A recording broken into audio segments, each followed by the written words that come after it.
சவால் சமையல். வணக்கம். ஆக்ஸ்போர்ட் கேட்டரிங் காலேஜ் வழங்கும் சமையலோ சமையல் நிகழ்ச்சிக்காக இன்று நான் செய்ய இருப்பது மலைக்கோயில் குருமா. மலைக்கோயில் குருமா செய்வதற்கு தேவையான பொருட்கள் என்னென்னு இப்போ நம்ம பார்க்க போகிறோம். தாளிப்பதற்கு எண்ணெய், நம்ம அரைப்பதற்கு தேங்காய், சீரகம், மிளகு, 3 பொருள் இதோட சேர்த்து இஞ்சி போட்டு நம்ம மிக்சியில் இதில் அரைச்சிக்கணும். அதற்கு அப்புறம் வெங்காயம் போட்டு தாளிக்கணும். வெங்காயத்தோட பூண்டு போட்டுக்கணும். அடுத்தது தக்காளி போட்டு தாளிக்கணும். இது வெஜிடபிள்ஸ் தான் குழந்தைகளுக்கு ரொம்ப முக்கியமானதுங்கிறதுனால இதில் பட்டாணி, கேரட்டு, உருளைக்கிழங்கு இதோட நம்ம சேர்த்து அதில் தாளிச்சுட்டே வரணும். காரத்துக்கு நம்ம இதில் மிளகாய் தூள் 1 டீஸ்பூனும், கொத்தமல்லி தூளும் 1 டீஸ்பூன் மசாலாக்காக நம்ம இதில் சேர்த்துக்கிறோம். அதுக்கப்புறம் நம்ம கருவேப்பிலை இதோட சேர்த்துக்கலாம். அரைக்கப்ப தேங்காவோட பொட்டுக்கல்லையும் சேர்த்து நம்ம இதில் அரைச்சிக்கிறோம். கடைசியாக கொத்தமல்லி தழையை போட்டு நம்ம குக்கரில் இதை செய்யணும். இப்போ நம்ம மலைக்கோயில் குருமா செய்வதற்கு அரைப்பதற்கு என்னென்ன தேவையான பொருள்னு பார்ப்போம். முதல்ல தேங்காய், அதனுடன் இஞ்சி சேர்த்துக்கணும். அதுக்கப்புறம் பொட்டுக்கல்லை அதோட சேர்த்துக்கிறோம். இது நம்ம தேவையான அளவு குருமா சேர்ந்தவாறு சேர்த்துக்கொள்ளவும். 1 டீஸ்பூன் சீரகம், மிளகு, சோம்பு 1 டீஸ்பூன் நம்ம சேர்த்துக்கிறோம். இதில் தேவையான அளவு தண்ணீர் விட்டு மிக்சியில் அரைச்சிக்கணும்.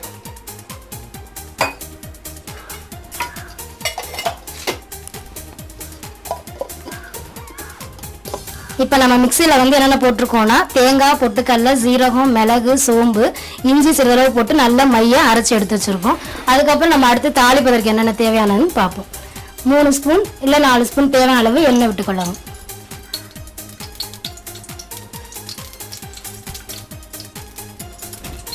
எண்ணெய் காய்ந்தவுடன் அதோட தாளிப்பதற்கு பட்டை, கிராம்பு வாசனைக்கு நம்ம சேர்த்துக்கிறோம்.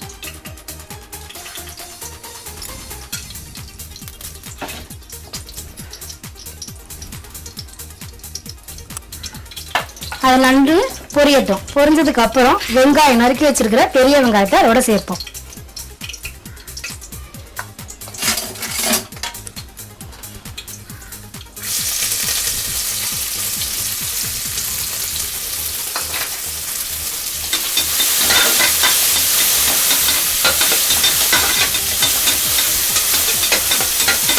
வெங்காயம் நல்லா வதங்கினதுக்கு அப்புறம் அதோட தக்காளியையும் சேர்க்கணும்.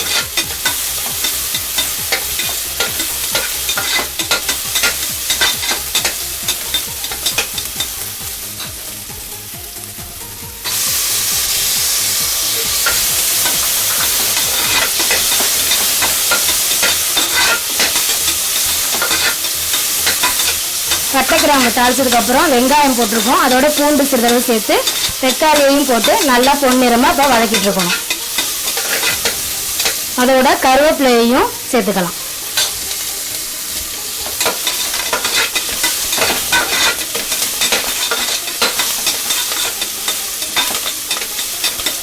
சிறிதளவு மஞ்சத்தூள் சேர்த்துக்குவோம்.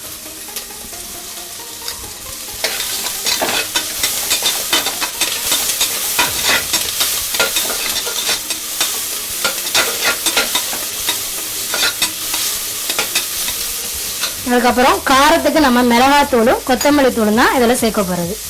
இதில் அவங்கவுங்க அளவுக்கு தகுந்த மாதிரி பார்த்து போட்டுக்கொள்ளவும்.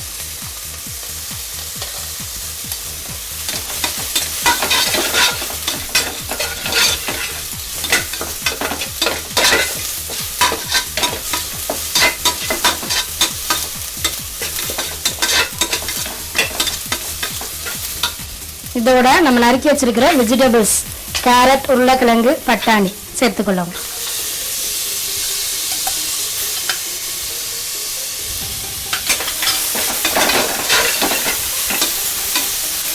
சிறிதளவு தண்ணீர் விட்டு அதை வதக்கவும்.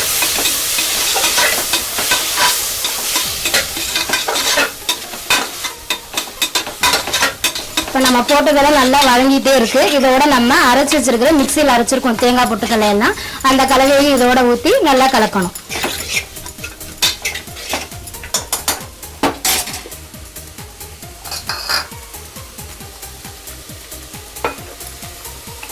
இதில் தண்ணி நம்ம தேவையான அளவு குருமாக்கு எவ்வளோ வேணுமோ, நிறையா வேணும்னா நிறையா ஊற்றிக்கலாம். அதுக்கு அளவு தகுந்த மாதிரி பார்த்துக்குவோம்.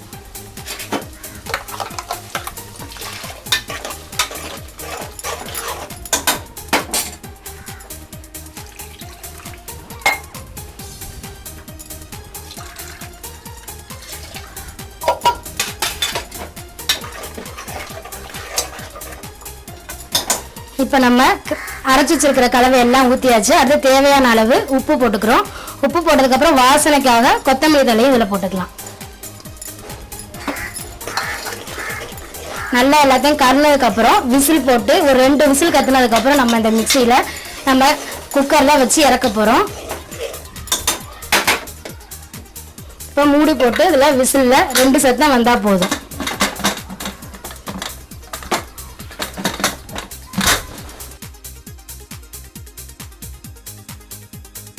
இப்போ நம்ம விசில் வந்து 2 சத்தம் வந்ததுக்கப்புறம் குக்கரை திறந்து பார்த்தோம்னா நம்மளோட மலைக்கோயில் குருமா ரெடி ஆயிடுச்சான்னு தெரியும். இது நம்ம வந்து இட்லி, தோசை, சப்பாத்தி, பூரி எல்லாத்துக்குமே நம்ம யூஸ் பண்ணிக்கலாம். ஏன்னா இப்போ வந்து இதில் வந்து வெஜிடபிள் சேர்த்துருக்கனால குழந்தைகளுக்குலாம் அது வந்து ரொம்ப நல்லது. இதில் வந்து சென்னா வேணும்னா கொண்டக்கடலை, வெள்ளை கொண்டக்கடலை ஊற வச்சு கூட நம்ம பூரிக்கு இதை யூஸ் பண்ணிக்கலாம். ப்ரெட்டுக்கும் வந்து இதை நம்ம வந்து டோஸ்ட்டுக்கு பயன்படுத்தலாம். ஜாம் இல்லாமல் இது காரமாக இருக்கிறனால நல்ல உகந்த உணவாக இருக்கும். இப்போ மலைக்கோயில் குருமா தயார்.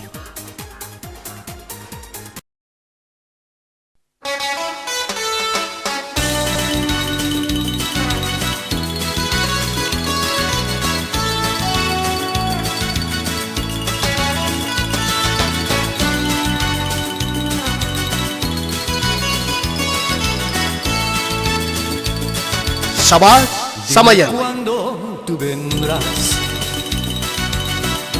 Dime cuándo.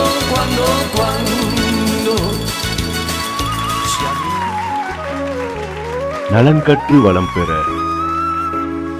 Oxford catering college, Pudukkottai மற்றும் அறந்தாங்கி.